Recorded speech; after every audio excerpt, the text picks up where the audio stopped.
The views and opinions expressed in this podcast episode are solely those of the individuals participating and do not necessarily reflect the views or opinions of Riverbend Media Group or the Riverbend Awareness Project, its affiliates, or its employees. It is important to note that the discussion presented is for informational purposes only and should not be construed as medical advice. Listeners are encouraged to consult with qualified healthcare professionals for any medical concerns or decisions. The Riverbend Awareness Project is a product of Riverbend Media Group.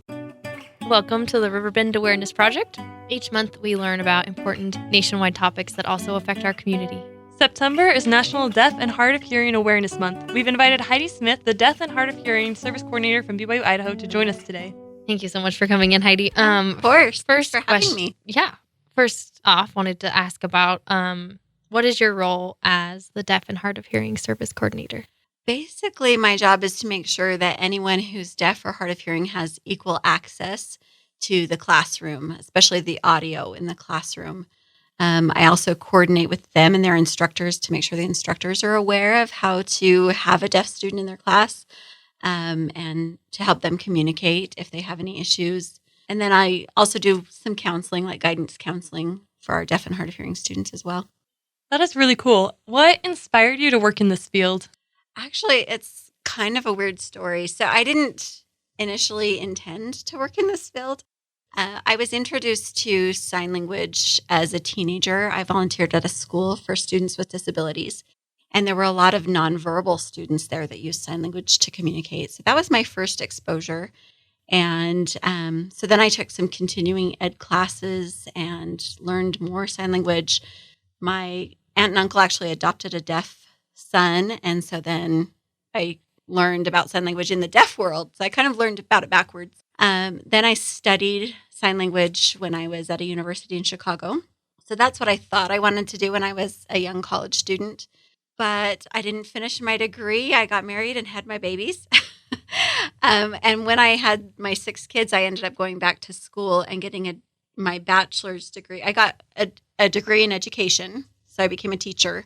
And then I went and got my master's in TESOL, which is teaching English as a second language. And so that's what I did for 10 years.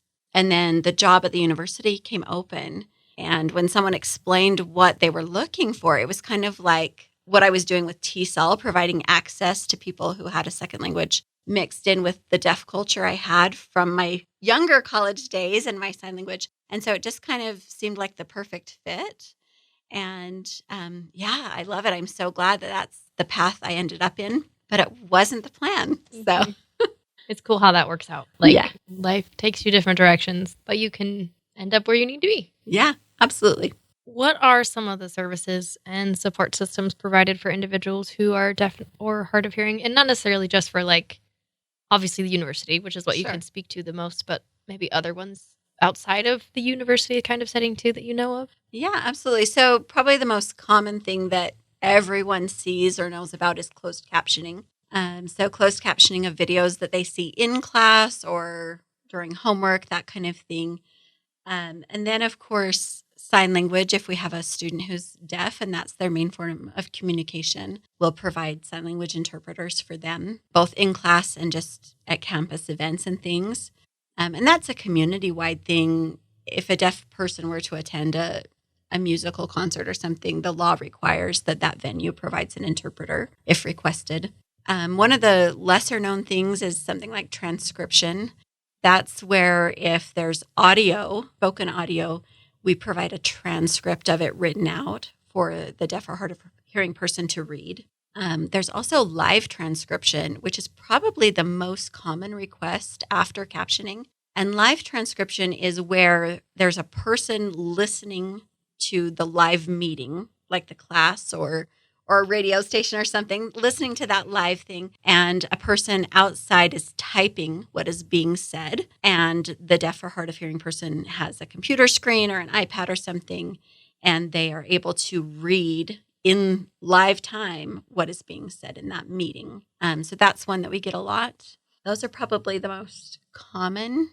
Made me think about devotional. I had a roommate who she knew some sign language, and so she enjoyed sitting farther back, obviously not right in the reserve seating for where they had the monitor with the person signing. And then also, I don't know if it was a live transcript, but it looked like it was, because sometimes there would be a pause in the closed captions Yeah. when they were talking. And it was nice to, like, if I missed something, I could look up and read the captions and be like, oh, okay, like write it down. So I don't know. Is that exactly normally a live transcription? Yep, or? that is live transcription. Okay. So yeah, that would be one of our trained transcribers typing live what's being said in devotional. And it's appearing on that screen in live time so they can read it. Interestingly, those people actually learn to kind of type in a shorthand form so that they can type it that fast live. And then the computer translates their shorthand typing into the actual written word. Now, though, our devotional is actually done through AI. We have an amazing live transcription program that we're using now. But technology is advancing that we can do that. Yeah. What strategies do you use to ensure that deaf and hard of hearing students have equal access to academic resources? So, of course, those accommodations we talked about are a big, big part of it. But also just kind of when an instructor gets a deaf student for the first time, they're really nervous. They're not sure how to make sure the student has what they need. And so they need a little instruction on strategies. So some of the strategies we teach them are things like that might seem like common sense, but not always. So, for instance, if the professor is going to turn and write on the board or something like that, they need to remember to not speak while they have their back to the students. One, because the student's less likely to be able to hear it or to read their lips or their facial expressions, but also it's very nerve-wracking to the student to think, oh, are they saying something? What am I missing? And so it causes a lot of anxiety and stress when you turn your back on a deaf person. So that's one strategy we teach. We also provide things like preferential seating, letting the individual decide what seat is going to help them to either be able to hear the best or see the best. Anytime you can make something visual, that helps them a lot because anything that they're hearing is missing, they might be able to get through context clues of the visual things that are either written out or just seen. Facial expressions are amazing for helping with context. And so we try and give that strategy. Also the strategy of just realizing to be patient with the deaf individual and to kind of slow down a little bit, but to not disregard them. One of the biggest kind of frustrations for someone who's deaf or hard of hearing is when they miss something and they ask, what? And they want you to fill them in on what they've either missed or maybe they didn't quite understand and they're dismissed. Like, oh, don't worry about it. It wasn't that big of a deal. That's so frustrating for them. They want to know what's being communicated. And so we try and remind the teachers, don't dismiss them. Give them your time and your attention and just clarify. They just need some clarification. A follow-up to that, and it's something you already answered a little bit, but how can these strategies also be implemented outside of an academic setting? Yeah, just anytime you encounter someone out in the world who has a hearing loss of some kind, again, just that patience and giving them the attention that they need. There's some great resources just probably right in your pocket, like your phone. If you are at a restaurant or a business and someone comes in who has hearing loss, you can pull out your cell phone and just text back and forth. You don't even have to swap phone numbers. You can just text and hand them your phone and they can text back and forth like that. That's amazing part of technology, right? If you don't want to do a phone, you've got pen and paper, but also hand gestures. Sign language started with hand gestures that became natural over time and used by the community as a whole. And so just making it visual. Facial expressions are huge. A lot of people don't understand that part of sign language is actual facial grammar. There's parts of signs that you have to do with your face, not just your hands. And so making sure that they can see your face and your expressions will help a lot with context. And it's interesting just to think, because like we all have different abilities. Everyone has. And so being understanding of people's abilities or lack of abilities in whatever context is a good reminder. And then asking questions like, how can I do this better to communicate? And I think that's really helpful. All that information, like it would make sense, but we don't think about it because that's not our world versus someone who is facing or who does have hearing loss. Like that is their world. So yeah. And they all have preferences, communication preferences. And so if you just ask, how would you like to communicate? They'll show you, they'll help you. They want to get the message across and they want to understand you. So just a simple, hey, how can I help you? what are some common obstacles that deaf and hard of hearing individuals face? From what I've heard from a lot of my students, as well as family members that I have that are deaf or hard of hearing, large groups are a big stress for them. That's an obstacle because, I mean, think about it. If you're in a large group setting at a party or a big meeting, everybody's talking, and you might have all your attention focused on the main person who's talking. And then suddenly someone across the room says something and everyone turns and maybe they laugh or they're shocked or whatever. The deaf person has been paying attention to the person who is speaking so they could read their lips and catch as much as they could. And now the attention's somewhere else and they've missed it. They don't know what has happened. They don't know if they're the ones being laughed at or if something, terrible has happened. They're not really sure. And so they always feel a beat behind, like they're missing out on something and they have to play catch up. That's something I hear a lot from that community. And so that's definitely a struggle. And they want to be filled in when stuff like that happens. Another thing that's sometimes frustrating for them is just noisy areas. Restaurants are a big deal. My daughter, she's hard of hearing and she hates restaurants. And we didn't realize when she was a kid, she would get so overwhelmed by restaurants. And it's because of all that other background noise. It becomes very, very anxious situation because they're not sure what they need to be hearing and if they're hearing the waiter correctly, things like that. So noisy situations, especially an amplification device like a hearing aid or a cochlear implant amplifies everything, not just the speech, which is what we want to hear. It amplifies everything. And so the clink of the, noise in the restaurant of the glasses and the utensils and things just makes it all that much worse. So definitely noisy environments. And then things like dating can be really tricky because both with dating and with employment, a lot of deaf and hard of hearing people are not sure, when do I let these people know that I have this disability? Is this something I have to tell them up front? Oh, by the way, I'm deaf or I'm hard of hearing. Or can I wait? When is it too late? When have I waited too long to tell people about my hearing loss? So I know that is an obstacle a lot of times out in the world. Like, when do I disclose this? How do I disclose it? How do we, address these obstacles and kind of make sure we are supporting individuals who are facing them?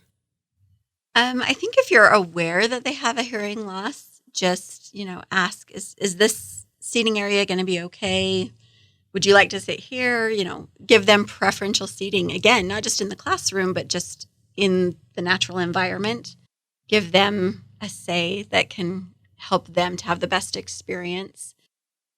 When it comes to the workplace, what I've seen and experienced a lot of times in the workplace is if they bring up a complaint, like, I'm struggling with this, I can't hear very well, a lot of times they feel brushed off or dismissed, like, well, this is just how the environment is. You chose to work here, kind of just buck up and deal with it kind of thing. And so a lot of individuals with hearing loss end up leaving their employment simply because they're not accommodated. And a lot of companies and individuals are trying to just follow the law and do what they have to do, but that's not always the right thing, right? Just following the law, that's great. Follow the law, but there's more you can do to accommodate by just simply asking, what do you need? How can I make this experience better for you?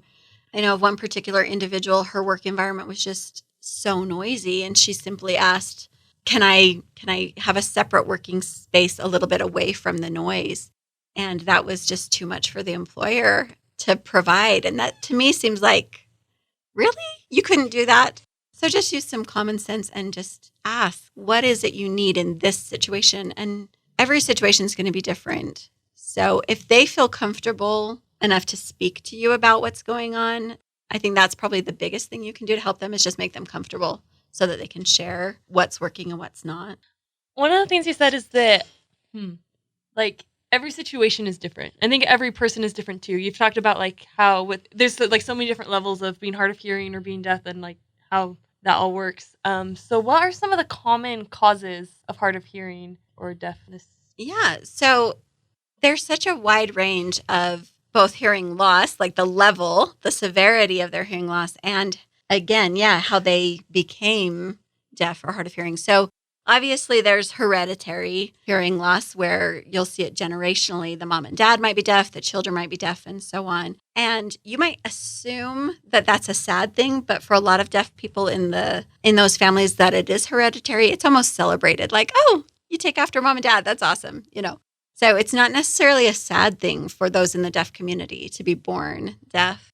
Many people become deaf through illness. Maybe they, got sick with a long hospital stay and their hearing never recovered.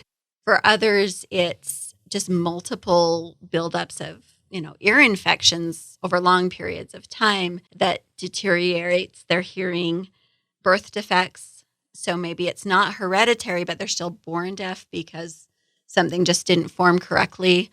Sometimes it's from an injury like a head injury or an actual injury to the cochlea or the ears themselves. Sometimes it's noise exposure. That's why people who shoot guns and things are told to wear earplugs. So, Construction workers. Yes, construction workers. Yep. There's a wide range of how it happens. And then also the severity. Some people can get by with hearing aids just fine and have almost, perfect hearing, where others with a hearing aid, it might still only be, 50, 60% hearing.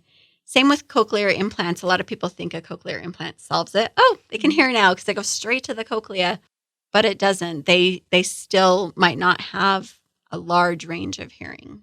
We've got questions about that, and you're already answering some of them. That's good. Like, that's awesome.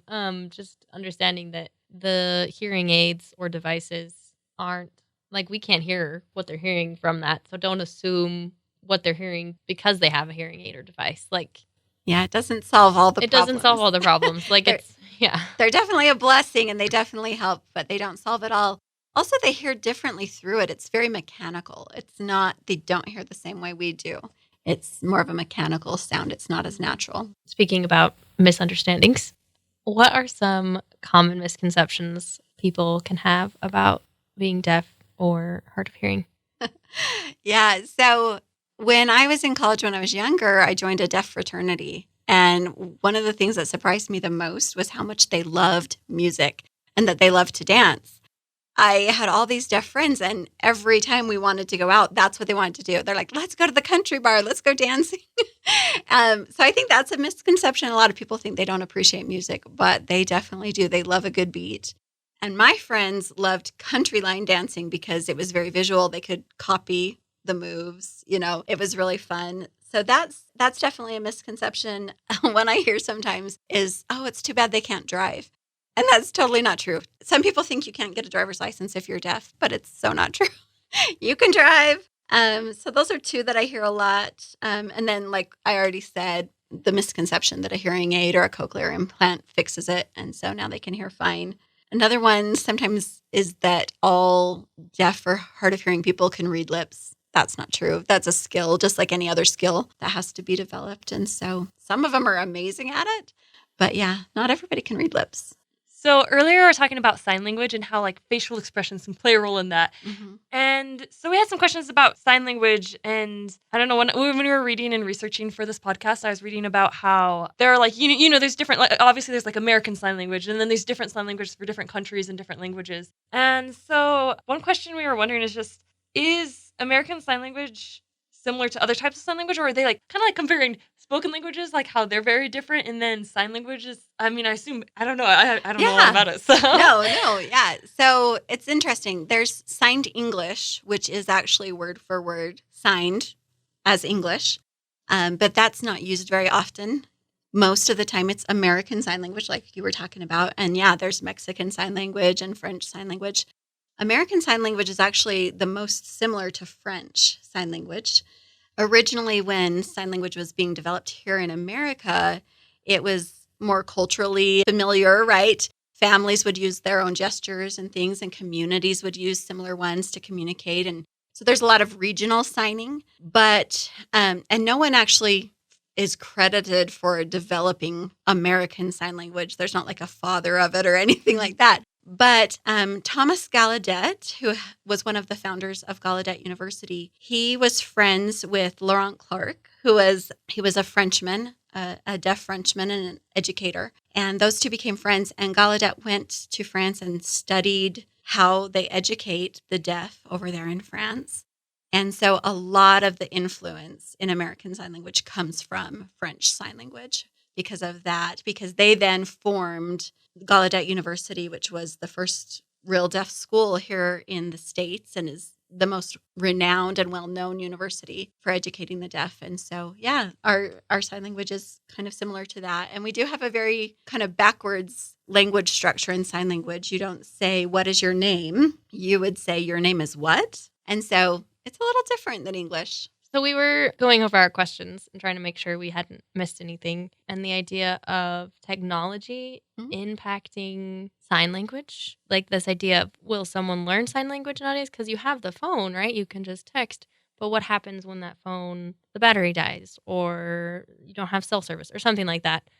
So how do those two interact with each other, I guess, is what we're wondering about. Yeah, so there's definitely pros and cons that affect sign language with technology. So there's definitely blessings of technology, like being able to text and things like that. But the technology can help sign language by spreading it. I mean, there are tons of apps that you can get on your phone to learn sign language. How amazing is that you can pull up your phone and for 10 minutes a day learn sign language? There's some great apps out there. Yeah, so technology definitely helps to spread sign language and make it more available to everyone. Technology also has helped with interpreting. You can jump on a Zoom call with you and the person you're trying to talk to, and the interpreter can join. And how amazing is that? Because there was a time where you really had to be face-to-face to use a sign language interpreter.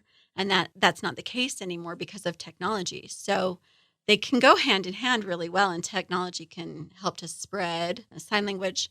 But there is also the con that comes with it, that in some instances, technology can maybe not surpass, but replace sign language in some instances. Whereas like we can have live transcription. And now with the technology, a lot of people that have a cochlear implant and they don't have family members who can sign, the family relies on the technology of the cochlear implant and live transcription and text messaging, things like that.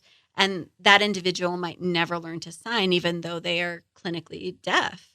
And so they're never fully immersed into the deaf culture or the deaf world because technology has replaced that. So yeah, it's definitely something that's talked about and debated within the deaf world. There are definite pros and cons. It's helping and hurting all at the same time. So the purists, really want to make sure that deaf culture and sign language thrive and flourish and are spread. But there are some cases where it is almost hurting and diminishing the use of sign language. Are there any other technological advancements that have affected? Sorry, I don't know how to phrase that. Yeah. Well, I mean, the biggest one, I think, the technological advancement of a cochlear implant is huge because for so long it was just hearing aids. So that new technology and being able to go directly into the cochlea and help people that would have never had that opportunity, that's huge. Probably the biggest one, though, is AI. I think, artificial intelligence has been huge for those that are deaf or hard of hearing. I don't know if you've seen live transcription that just comes from a computer, but in previous years, even just in the most recent years, it was clunky, it was inaccurate. You'd see a swear word pop up where they definitely didn't say that, things like that. But just in the last, almost since COVID, it has really improved. AI has gotten so amazing. And there's devices everywhere. Your phone, you can instantly pull up an AI on your phone to transcribe anything that's being said anywhere at any time. That's amazing. All the computers nowadays have built-in things like Chrome has a Chrome extension that you can download onto your computer. And then anytime any audio of any kind is played on your computer, it will instantly transcribe it live. That's pretty amazing.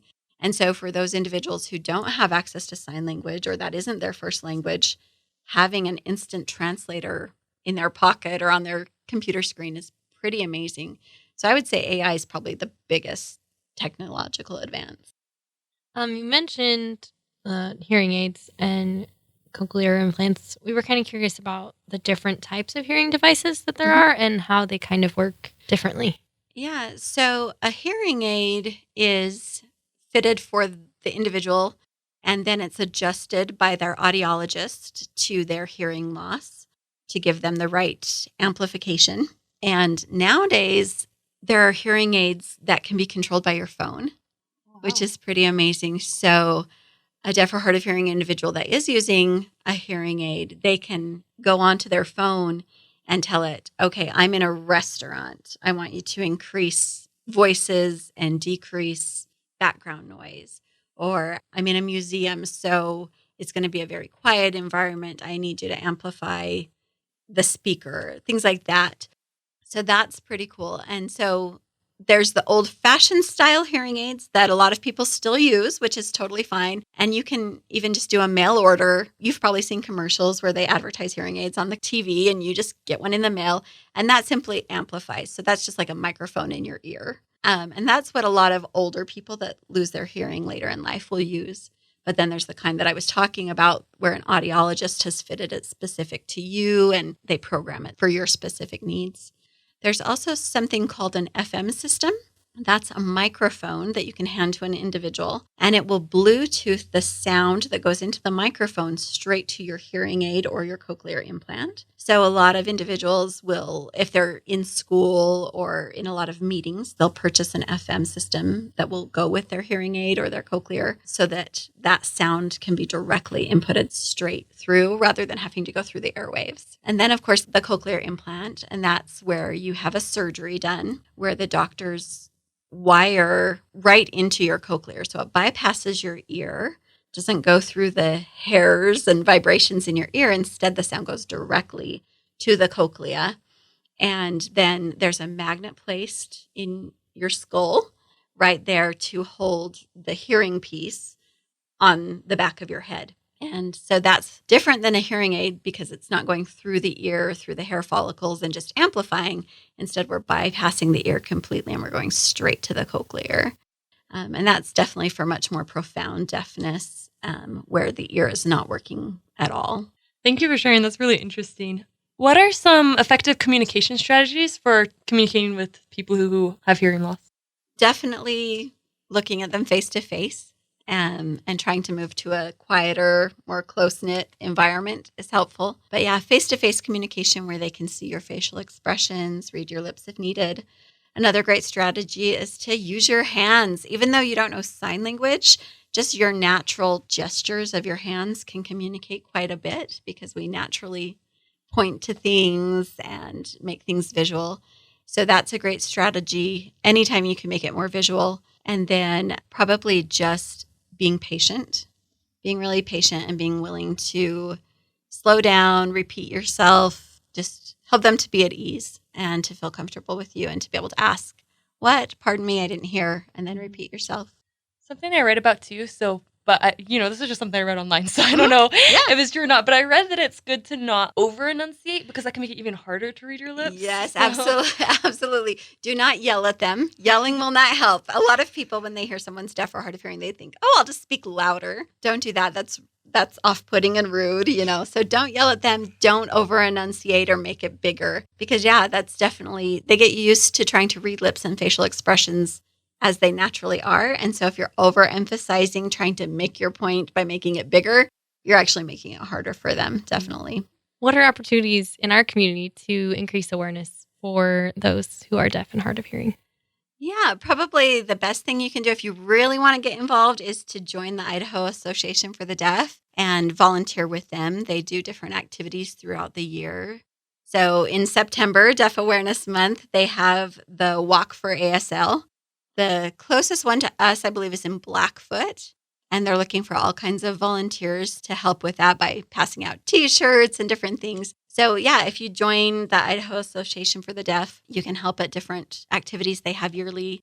There's also church groups that you can find to volunteer with and things at the university. Our university has a group called Talking Hands, and this is actually a sign language workshop that is taught by our deaf and hard of hearing students.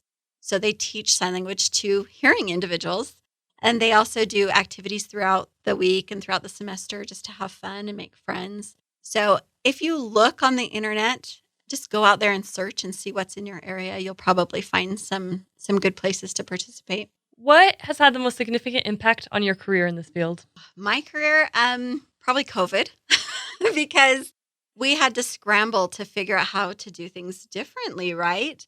Before we kind of knew the routine, we send interpreters to the classroom if that's what the students requested, or we send a live transcriber to the classroom. And suddenly the live face-to-face stuff wasn't available. And so we had to, as everyone around the world did, we had to figure things out differently. And so that brought a lot more technology into the classroom. We started using Zoom a lot. We had to start outsourcing because more people needed it than ever before. A lot of students up until then had just thought, oh, I'll just survive without an interpreter, without a transcriber. I can hear well enough, right? But once the face-to-face contact was gone, they couldn't just survive anymore, right? They needed more access. And so because of COVID and that face-to-face situation being removed, we had to learn to use technology more and to find more resources. And everybody in the deaf and hard of hearing culture and community really rallied together to say, okay, how are we going to make this work, right? Zoom was probably huge. That's what we used the most, was Zoom, and getting interpreters to the students that way. And then, of course, learning to use AI because of COVID. I don't think AI would be where it is now if we hadn't had those 2 rough years, right? It had to get better really quick. Yeah, and wearing masks too. That would Yes. be hard. Like, it's hard to hear someone who's wearing a mask if you don't have hearing loss. Yes. So someone who has hearing loss, that's gotta Yeah. be incredibly frustrating. Yeah, masks were very tricky, and a lot of deaf people had to try and push really hard for their right to be able to have masks removed so that they could read lips and see what was being said. Masks were really tricky for them.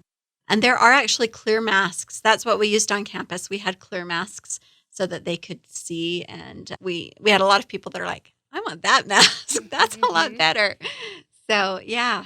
Sorry, Definitely. I did not mean to make that controversial at all. It was No. just like a thought. Like, No. if you're trying to read someone's lips, Yeah. it helps to see them. Right. But it was possible to do both. Yeah, To stay safe exactly. and wear a mask And still let them see the face of the individuals they're talking to. We Yeah. we had to find the new resource, which was for us the clear mask. who are some of your deaf and hard of hearing heroes? The first person that comes to mind is probably Daniel Durant. I don't know if you know who he is, but he was on Dancing with the Stars. Yes. Oh, yes. He did such a good Yeah, job. he did a great job, but he was so personable, so friendly, that I think he did a lot for everyone to see, oh, I don't have to be at arm's length with this deaf person. They're friendly, they're fun. But it was also really exciting because the interpreter was always on camera with him. And I think for a lot of people, that was the first time they saw a deaf person and the interpreter interacting together. And so it kind of demystified things. But I think my real true deaf hero is probably Linda Bove. She was Linda the librarian on Sesame Street. And so for most kids, she's the first deaf person they meet, even though it's through a TV screen, right? But Linda Bove, she was fully deaf and used sign language, and she was on several episodes. She was on a lot I think she was on for about 30 years. But she not only used sign language, but she taught deaf culture. I remember one episode where the Muppets, the different Sesame Street Muppets and Big Bird they had learned that her doorbell, she couldn't hear a doorbell because she was deaf. And so her doorbell flashed, which is very common. That's what a lot of, our deaf individuals use, is a flashing doorbell or a flashing fire alarm or a vibrating alarm clock to wake them up out of bed. And so she introduced that to the Muppets and to Big Bird, and they kept pushing the doorbell over and over and over and making her alarm, her lights flash. And so the fact that she introduced that to the world, so it wasn't just, deaf people use sign language. It was all the other things that are part of the deaf world. And I loved that when they were doing that, she actually got mad at them and told them to stop. And she was just human. She was real. I think that just kind of brought deaf culture to the world at a very just natural, normal way that a child could understand. So I think she's probably one of my heroes. Are there any resources that you'd like to share for people who would like to learn more about the deaf and hard of hearing community? Yeah, I would just say, I know this sounds terrible, but Google. I mean, if there's something you want to know, It's online. You're going to be able to find resources. There are some amazing apps that you can put on your phone to teach you sign language if you're wanting to learn. Just like there's apps for learning French and Spanish and all those things. Same with sign language. So I would say go use it. Learn some sign language. Some are free, some are more expensive. But even just, your public library is going to have materials. They might have a sign language textbook. They might have books about deaf culture. So those are some good resources. And then just joining a nonprofit. Go find a nonprofit that specializes in working with the deaf or hard of hearing and just volunteer. Spend some time around the deaf community. Is there anything you feel like we missed that you wanted to talk about? It's really interesting because deaf and hard of hearing people, you're like, is there a definite line between someone who's deaf and someone who's hard of hearing? And there's no definitive line. And they themselves get to decide if they're deaf or if they're hard of hearing.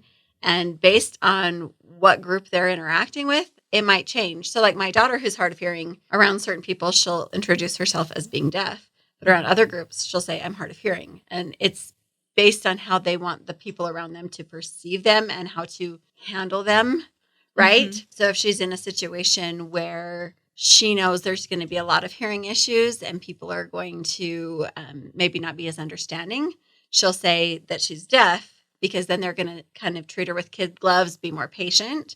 Whereas if you say you're hard of hearing, then people are just like, oh, okay, you've got hearing aids or something. You'll be fine. And then when you don't hear something and you're like, what? They go, oh, don't worry about it. And they brush it off. They're not as careful with you if you say you're hard of hearing. Whereas if you're deaf, people are much more careful, more understanding. So, yeah, it's kind of a weird blurred line, and that's why we always use both terms. It's kind of weird. And there's also the difference between like a capital D deaf or a small d deaf. So someone with a capital D deaf is someone who was born deaf, has been deaf their whole life, uses sign language, and is like fully immersed in the deaf community. Whereas like my daughter would not write with a capital D when she writes deaf because she's not fully submerged into that world. I mean, it's definitely part of her life, but yeah. It's like a cultural thing as well as there's so much culture to the deaf world. Thank you, Heidi, for taking the time to come and talk with us and sharing your insights and experiences. We really appreciate it. If you enjoyed today's episode, please remember to share, subscribe, and rate the Riverbend Awareness Project. If you'd like to send us an email, you can reach us via podcast@riverbendmediagroup.com. Thanks for listening and join us next time on the Riverbend Awareness Project.